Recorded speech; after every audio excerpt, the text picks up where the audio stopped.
إن الذين كفروا سواء عليهم أأنذرتهم أم لم تنذرهم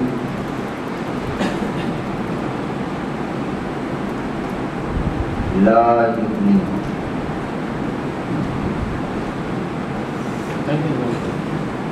جن لوگوں نے کفر کیا ان کے لیے برابر ہے آپ انہیں ڈرائیں یا نہ ڈرائیں، وہ ایمان نہیں لائیں۔ کفر کیا چیز ہے؟ یعنی قرآن میں نا ایمان اور کفر کا ذکر جو ہے وہ بہت زیادہ ہے، جگہ جگہ پہ ایمان کفر۔ تو ہمیں کفر کو سمجھنا ہے کہ کفر کیا چیز ہے، لیکن کفر کا متضاد پہلے سمجھیں گے نا۔ ایک تو کفر کا متضاد ہے ایمان، ایک اور بھی ہے، وہ کیا ہے؟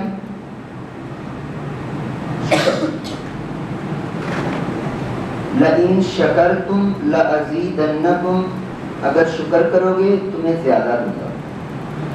وَلَئِن كَفَرْتُمْ، اگر تم نے کفر کیا، تو یہاں شکر اور کفر ایک دوسرے کا متضاد ہے۔ اسی طرح سے آپ نے خواتین کو رسول اللہ صلی اللہ علیہ وسلم نے نصیحت فرماتے ہوئے کہا کہ تم اپنے خامدوں کی ناشکری بہت کرتی ہو، تکفرون عشیرتکم، ٹھیک ہے؟ تو یہاں بھی جو کفر ہے وہ شکر کے مقابلے میں آیا، یعنی جو بندہ ناشکری کرتا ہے اصل میں یہ بھی کفر کی ایک قسم۔ تو کفر کی کئی اقسام ہیں خیر، لیکن یہاں پہ جو کفر ہے وہ کیا ہے؟ یہ بات یاد رکھیں، جو انسان کا دل ہے جب یہ اللہ کی نافرمانیاں، گناہ اور اللہ کے جو نا بغاوتیں کر کر کے اس کی یہ کیفیت ہو جاتی ہے، بالکل کالا سیاہ ہو جاتا ہے۔ نقطۃ فیہ نقطۃ سوداء، جیسے حدیث ہے کہ دل پہ سیاہ نقطہ لگ جاتا ہے، بندہ توبہ کر لے وہ نقطہ مٹ جاتا ہے، ورنہ ہر غلطی کے اوپر دل جو ہے وہ کالا ہوتا چلا جاتا ہے، اور ایک وقت آتا ہے کہ دل بالکل سیاہ ہو جاتا ہے۔ اور پھر یہ وہ کنڈیشن ہوتی ہے جہاں پہ لا یعرف معروفا، جب انسان نیکی کو نیکی نہیں سمجھتا، ولا ینکر منکرا، اور نہ گناہ کو گناہ سمجھتا۔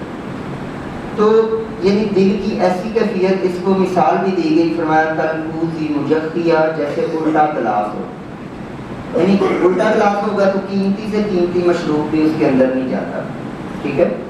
تو کفر جو ہے یہ اصل میں اسلام سے پہلے جو ہے نا، یعنی جو عرب میں کفر سمجھا جاتا تھا یا کافر جسے کہا جاتا تھا، وہ کون ہوتا تھا؟ جو کسان کو کافر کہتے ہیں۔ عرب جو ہے نا کسان کو کافر کہتے ہیں، ہے نا؟ یہ ایک سوچنے کی بات ہے۔ کافر کہتے ہیں یہ اصل میں زمین کو نرم کر کے اس کے اندر بیج کو چھپا دیتا ہے۔ کافر اس بندے کو کہتے ہیں جس کو حق کا پتہ ہے لیکن وہ اسے اپنے دل کے اندر چھپا کے رکھتا ہے، زبان سے نہیں مانتا، جسم سے نہیں مانتا، دل مانتا ہوتا کہ ہاں بات تو ٹھیک ہے پر میں نے نہیں مانا، یہ کفر ہے، یہ بندہ کافر ہے۔ تو کافر کیا کرتا ہے؟ جیسے حضرت صفیہ رضی اللہ تعالیٰ عنہ کہتی ہیں کہ میرے چچا اور میرے والد، یہ بیٹھے ہوئے تھے، یہودی تھے دونوں، تو میرے والد سے میرا چچا پوچھتا ہے بھئی یہ جو نبی ہے محمد صلی اللہ علیہ وسلم تمہارے کے بارے کیا ہے؟ وہ کہتا ہے یار نشانیاں پوری ہیں جو ہماری کتاب میں ہے نا، اس بندے میں وہ ساری نشانیاں موجود ہیں، تو کیا کرنا ہے پھر؟ جاری رکھو مخالفت جاری رکھو، یہ ہے کافر۔ آپ سمجھ آ رہی ہے؟ اچھا، ہر غیر مسلم کافر نہیں ہم اسے کہہ سکتے، ٹھیک ہے؟ کیونکہ دلوں کا معاملہ تو اللہ تعالیٰ جانتا ہے نا۔ اب ہمیں کیا پتا کہ اس کا دل ایمان کو پہچانتا ہے، جانتا ہے، پھر وہ اس کا انکار کر رہا ہے، تو اس پہ بھی ہمیں تھوڑا سا سوچنا پڑے گا کہ یہ کیا ہے۔ تو غیر مسلم جو ہے، ہر غیر مسلم کو کافر کہنا بھی، اس پہ بھی ہمیں تھوڑا مزید ریسرچ کرنی چاہیے، کیونکہ اللہ تعالیٰ دلوں کی حالت کو بہتر جانتا ہے۔ اور کسی مسلمان کو کافر کہنا یہ تو بہت بڑا جرم ہے، اتنا خطرناک جرم ہے کہ اللہ کے نبی صلی اللہ علیہ وسلم نے فرمایا اگر کسی مسلمان نے دوسرے مسلمان کو کافر کہا اور وہ کافر نہیں تھا تو کہنے والا کافر ہو، یعنی یہ کتنا خطرناک معاملہ ہے نا۔ تو یہ ایسی اٹھ کے کسی کو کافر کہہ دینا، ایسی اٹھ کے کسی کو گستاخ کہہ دینا، ایسی بلکہ کسی کو منافق بھی کہنا ہمارے لیے یہ ہمارے اختیار میں ہے کہ ہم خواہ بیٹھ کے کسی کے ایمان کا ڈسیزن کریں کہ یہ کس لیول کا مومن ہے، یہ کس لیول کا مسلمان ہے۔ ہمیں اپنے بات، ہم نہ سمجھ اپنے جواب دیں، لیکن مسئلہ یہ ہے کہ ہم سمجھتے ہیں کہ نہیں میں نہ دوسروں کا بھی جواب دیں۔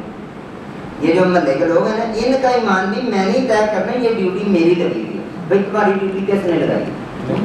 کہ تم بیٹھ کے چوک میں، دکان پہ، یا کسی جو ہے نا چوراہے میں، یا کسی آفس میں، تمہیں کس نے اختیار دیا کسی کے ایمان کو طے کرو؟ نہیں، اپنا طے کرو، اپنے بارے سوچو، تم دوسروں کا چھوڑ دو فی الحال۔ اچھا، کسی مسلمان سے کفر یا کام سرزد ہو سکتا ہے، ٹھیک ہے، یعنی بعض کام کفر کے ہوتے ہیں، جیسے رسول اللہ صلی اللہ علیہ وسلم نے فرمایا لا ترجعوا بعدی کفرا، میرے بعد کفر کی طرف نہ لوٹ جانا، کہ تم ایک دوسرے سے لڑنے لگ پڑو، یعنی ایک دوسرے سے لڑنا کیا ہے؟